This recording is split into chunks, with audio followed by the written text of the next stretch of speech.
Bonjour à tous et bonjour à toutes, bienvenue à l'atelier Grandir en conscience. Alors aujourd'hui je vais faire un témoignage.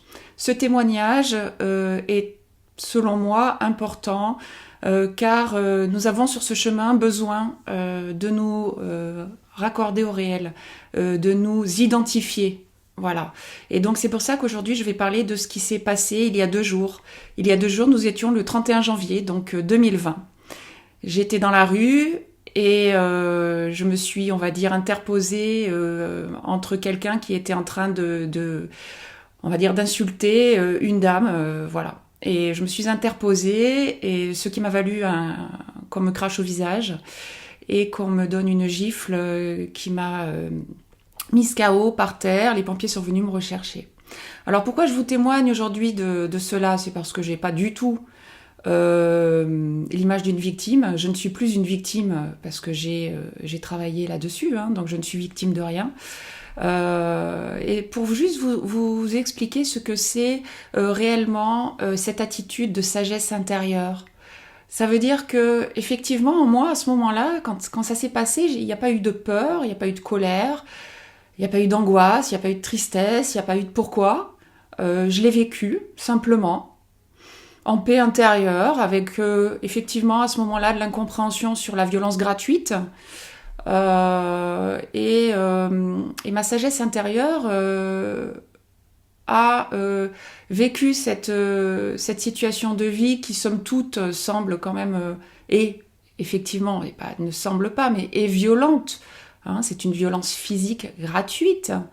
Mais moi, je l'ai vécu d'une autre façon, d'une autre manière. Alors oui, j'ai porté plainte, bien sûr, puisque cette personne se comporte de manière, on va dire, encore soumise à son émotionnel, hein, à son côté archaïque. C'est une personne qui est en réaction, c'est une personne qui est en souffrance, en système de survie. C'est une personne qui ne vit qu'au travers de l'émotionnel, des réactions, et en gros, c'est une personne qui ne sait vivre qu'au travers de ses points. Hein, voilà. Donc bon, ben moi, c'est tombé sur moi. Bah écoutez, c'est tombé sur moi. Voilà. Mais moi, je l'ai vécu d'une autre manière. Et c'est pour ça que je vous invite ardemment à faire un travail sur soi pour calmer son émotionnel et calmer ses pensées de souffrance et de victimisation. Puisque moi, je ne me sens pas, je ne me ressens pas victime. Alors, il y a quelque temps, je me serais ressentie victime. J'aurais vécu cette situation de vie comme un drame, comme quelque chose d'injuste, comme j'aurais parlé à mes proches, j'aurais téléphoné à ma famille, j'aurais téléphoné à mes amis. Mon ego en moi aurait voulu faire du sensationnel, aurait voulu faire quelque chose avec cette histoire qui m'est arrivée.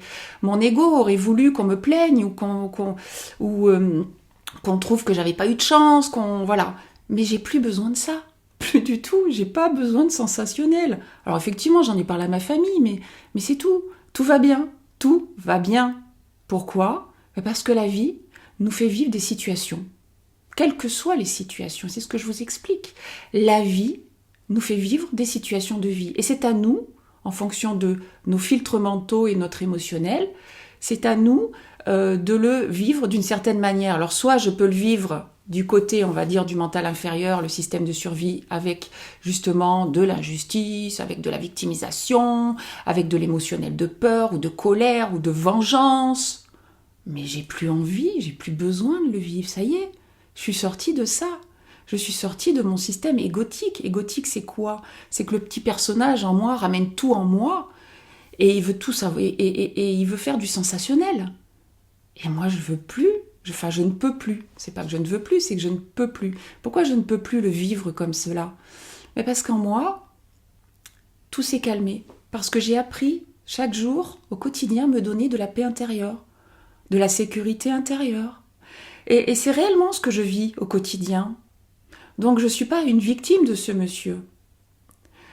Et à l'inverse, ma sagesse intérieure, parce que qu'est-ce que c'est la sagesse? C'est la possibilité, notre capacité à pouvoir la vivre sous différents angles de vue, tout simplement. Et ma sagesse intérieure, moi, voit l'inverse dans ce qui s'est passé. Je vois l'inverse. Ça veut dire que je ne suis victime de rien. Mais par contre, cette personne est victime, a été victime de ses émotions, de sa colère, de sa rage, de sa frustration, n'a pas réussi à gérer, n'a pas réussi à parler, à pouvoir s'exprimer de manière, on va dire, plus civilisée. Et donc, il a utilisé ce qu'il sait utiliser, c'est sa colère, c'est ses poings, c'est ses insultes, parce qu'il était sur son système de survie, son système archaïque de défense. Donc, en gros, la personne à plaindre dans cette histoire, c'est pas moi, pas du tout, c'est ce monsieur, c'est cette personne. Et j'espère du fond de mon cœur que cette personne va prendre conscience que ce qui s'est passé va pouvoir lui permettre de prendre conscience. Mais c'est tout, voilà, je suis sans attente de rien. Par contre, je suis en joie de voir que tout le travail que j'ai fait de paix intérieure, de méditation, de calme intérieur au quotidien, effectivement, je suis en joie de me dire, voilà, ça y est, j'y suis. Je suis au quotidien dans ma paix intérieure, dans ma joie. Et c'est pour ça que je suis prête à partager maintenant ce qui se passe. C'est un témoignage, mais pas un témoignage de « j'ai été agressée, mon Dieu, je suis une victime ». C'est un témoignage de « j'ai vécu une expérience de vie et pour moi, ce n'est pas un drame ». C'est fini. Je ne peux plus vivre de drame dans cette vie, en tout cas, dans cette vie incarnée. Je ne peux plus le vivre comme ça, puisque j'ai cette capacité à pouvoir avoir une vision plus haute, plus vaste, plus grande, plus large, une perspective plus grande de ce que je vis au quotidien. Voilà. Donc c'était tout ça, tout simple. Voilà, ce témoignage, c'était juste un témoignage de joie, d'espoir. Et je sais que c'est un travail par contre individuel. Donc ceux qui vont me regarder vont peut-être avoir envie maintenant de vivre une paix intérieure, une joie intérieure comme moi je la vis, comme nous sommes des millions à la vivre maintenant.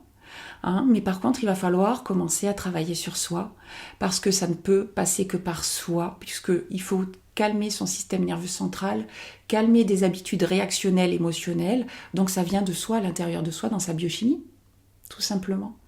Donc voilà, je vous partage mon expérience de vie, en simplicité, juste pour vous donner un fil conducteur peut-être pour 2021. Voilà, je vous souhaite le meilleur.